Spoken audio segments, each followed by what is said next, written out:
I read that you looked up to Larry Page and Sergey Brin, and that you can recite passages from In the Plex, and that book was very influential to you, and how Google works was influential. So, what do you find inspiring about Google, about those two guys, Larry Page and Sergey Brin, and just all the things they were able to do in the early days of the internet? First of all, the number one thing I took away, which not a lot of people talk about this, is they didn't compete with the other search engines by doing the same thing.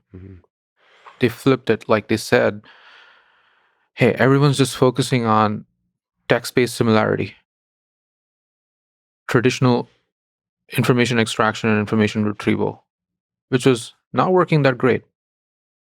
What if we instead ignore the text? We use the text at a basic level, but we actually look at the link structure and try to extract ranking signal from that instead.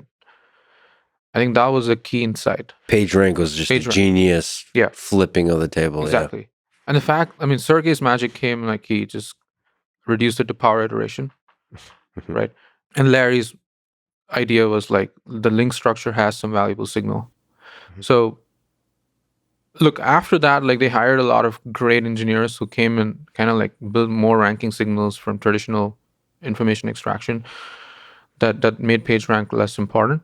But the way they got their differentiation from other search engines at the time was through a different ranking signal.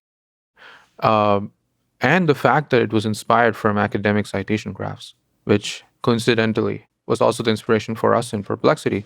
Citations, you're an academic, you've written papers. We all have Google Scholars. We all at least, first few papers we wrote, we'd go and look at Google Scholar every single day and see if the citations are increasing. That was some dopamine hit from that, right? So papers that got highly cited was like usually a good thing, good signal.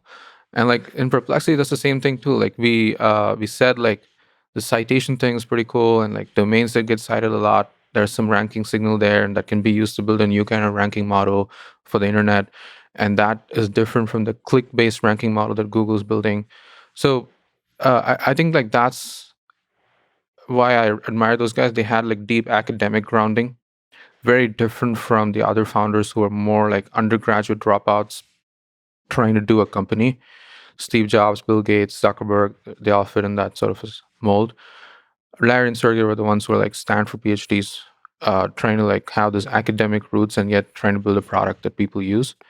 And Larry Page has inspired me in many other ways too. Like when the product started getting users, I think instead of focusing on going and building a business team, marketing team, the traditional how internet businesses worked at the time, he had the contrarian insight to say, hey, search is actually going to be important. So I'm going to go and hire as many PhDs as possible. And there was this arbitrage that internet bust was happening at the time. And so a lot of PhDs who went and worked at other internet companies were available at not a great market rate. So you could spend less, get great talent like Jeff Dean, and like, really focus on building core infrastructure and like deeply grounded research.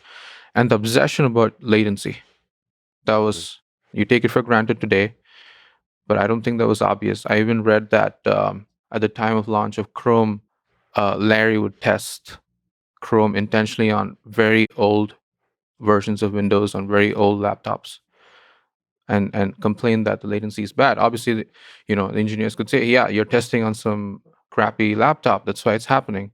But Larry would say, hey, look, it has to work on a crappy laptop so that on a good laptop, it would work even with the worst internet. So that's sort of an insight. I apply it like whenever I'm on a flight. I always test Perplexity on the flight Wi-Fi, because flight Wi-Fi usually sucks. And I want to make sure the app is fast even on that. And I benchmark it against ChatGPT or Gemini or any of the other apps and try to make sure that like the latency is pretty good. It's funny. I do think it's a gigantic part of a successful software product is the latency. Yeah.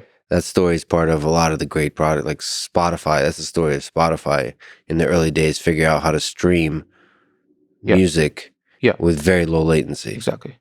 That's it's an engineering challenge, but when it's done right, like obsessively Yeah. reducing latency, you actually have, there's like a phase shift in the user experience where you're like, holy shit, this becomes addicting, and the amount of times you're frustrated goes quickly to zero. And every detail matters. Like on the search bar, you could make the user go to the search bar and click to start typing a query, or you could already have the cursor ready, and so that they can just start typing. Mhm. Every minute detail matters, and auto scroll to the bottom of the answer instead of them forcing them to scroll. Mhm. Or like in the mobile app, when you're clicking, when you're touching the search bar, the speed at which the keypad appears. We focus on all these details. We track all these latencies, and like that's a discipline that came to us because we really admired Google. And the final philosophy I take from Larry, I want to highlight here is there's this philosophy called the user is never wrong. Mhm. It's a very powerful, profound thing. It's very simple, but profound if you like truly believe in it. Like you can blame the user for not prompt engineering, right? My mom is not very good at English. She uses Perplexity, and she just comes and tells me the answer is not relevant. And I look at her query, and I'm like, first instinct is like, come on, you didn't type a proper sentence here. And she's like, but then I realized, okay, like, is it her fault? Like, the product should understand her intent despite that. Mhm. And this is a story that Larry says where, like, they just tried to sell Google to Excite, and they did a demo to the Excite CEO where they would fire Excite and Google together and same type in the same query, like university, and then in Google you would rank Stanford, Michigan, and stuff. Excite would just have like random arbitrary universities, and the Excite CEO would look at it and it's like, that's because you didn't, if you typed in this query, it would have worked on Excite too. But that's like a simple philosophy thing. Like you just flip that and say, whatever the user types, you're always supposed to give high quality answers. Then you build a product for that. You do all the magic behind the scenes so that even if the user was lazy, even if there were typos, even if the speech transcription was wrong, they still got the answer and they allow the product. And that forces you to do a lot of things that are corely focused on the user. And also, this is where I believe the whole prompt engineering, like trying to be a good prompt engineer, is not going to like be a long term thing. I think you want to make products work where user doesn't even ask for something, but you know that they want it and you give it to them without them even asking for it. Yeah, one of the things that Perplexity is clearly really good at is figuring out what I meant from a poorly constructed query. Yeah. And I don't even need you to type in a query. You can just type in a bunch of words. It should be okay. Like that's the extent to which you got to design the product because people are lazy, and a better product should be one that allows you to be more lazy, not less. Sure, there is some like the other side of the argument is to say, if you ask people to type in clearer sentences, it forces them to think, and that's a good thing too. But at the end, like uh, products need to be having some magic to them, and the magic comes from letting you be more lazy. Yeah, right. It's a trade-off, but one of the things you could ask people to do in terms of work is the choosing the next related step in Exactly. their journey. That was one of the most insightful experiments we did. After we launched, we had our designer and like co-founders were talking, and then we said, hey, like the biggest blocker to us is the biggest enemy to us is not Google. It is the fact that people are not naturally good at asking questions. Mhm. Like why is everyone not able to do podcasts like you? There is a skill to asking good questions, and uh, everyone's curious though. Curiosity is unbounded in this world. Every person in the world is curious, but not all of them are blessed to translate that curiosity into a well articulated question. There's a lot of human thought that goes into refining your curiosity into a question. And then there's a lot of skill into like making sure the question is well prompted enough for these AIs. Well, I would say the sequence of questions is, as you've highlighted, really important. Right. So help people ask the question The first one. and suggest them interesting questions to ask. Again, this is an idea inspired from Google. Like in Google, you get this people also ask or like suggested questions, auto suggest bar, all that. Like basically minimize the time to asking a question as much as you can, and truly predict the user intent. It's such a tricky challenge because to me, as we're discussing, the related questions might be primary. So like you might move them up earlier. You know Sure. what I mean? And that's such a difficult design decision. Yeah. And then there's like little design decisions. Like for me, I'm a keyboard guy, so Mhm. the Control I to open a new thread, which is what I use, Yeah. it speeds me up a lot. But Mhm. the decision to show the shortcut Mhm. in the main Perplexity interface on the desktop Yeah. is pretty gutsy. That's a very that's probably, as you get bigger and bigger, there'll be a debate. Yeah. But I like it. Yeah. But then there's like different groups of humans. Exactly. I mean, some people. I've talked to Karpati about this, and he uses our product. He hates the sidekick, the side panel. He just Yes. wants to be auto hidden all the time, and I think that's good feedback too, because there's like the mind hates clutter. Mhm. Like when you go into someone's house, you want it to be. You always love it when it's like well maintained and clean and minimal. Like there's this whole photo of Steve Jobs, like in his house where it's just like a lamp and him sitting on the floor. I always had that vision when designing Perplexity to be as minimal as possible. Google was also the original Google was designed like that. Uh, there's just literally the logo and the search bar and nothing else. I mean, there's pros and cons to that. I would say in the early days of using a product, there's a kind of anxiety when it's too simple Mhm. because you feel like you don't know the full set of features. You don't know what to do. Right. It almost seems too simple. Like, is it just as simple as this? So there's a comfort initially to the sidebar, for example. Correct.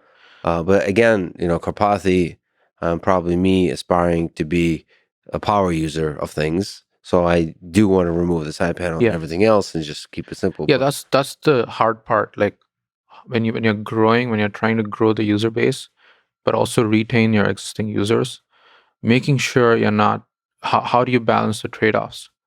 Um, there's an interesting case study of this Notes app, and they just kept on building features for their power users. And then what ended up happening is the new users just couldn't understand the product at all. And there's a whole talk by a early Facebook data science person who was in charge of their growth that said the more features they shipped for the new user than the existing user, they felt like that was more critical to their growth. And there are like you can just debate all day about this, and this is why like product design and like growth is not easy. yeah, one of the biggest challenges for me is the simple fact that people that are frustrated or the people who are confused, you don't get that signal. Or the signal is very weak because Mhm. they'll try it and they'll leave. Right. And you don't know what happened. It's Right. like the silent, frustrated majority. Right. Every product figured out like one magic metric Mm-hmm. that is a pretty well correlated with like whether that new silent visitor will likely like come back to the product and try it out again. For Facebook, it was like the number of initial friends you already had Mm-hmm. outside Facebook that were already that were on Facebook when you joined. That meant more likely that you were going to stay. Mm-hmm. And for Uber, it's like number of successful rides you had. Mm. In a product like ours, I don't know what Google initially used to track. It's not, I'm not studied it, but like at least in a product like Perplexity, it's like number of queries that delighted you. Like you want to make sure that, I mean, this is literally saying when you make the product fast, accurate, and the answers are readable, it's more likely that users would come back. And of course, the system has to be reliable. Like a lot of startups have this problem, and initially they just do things that don't scale in the polygram way, but then things start breaking more and more as you scale.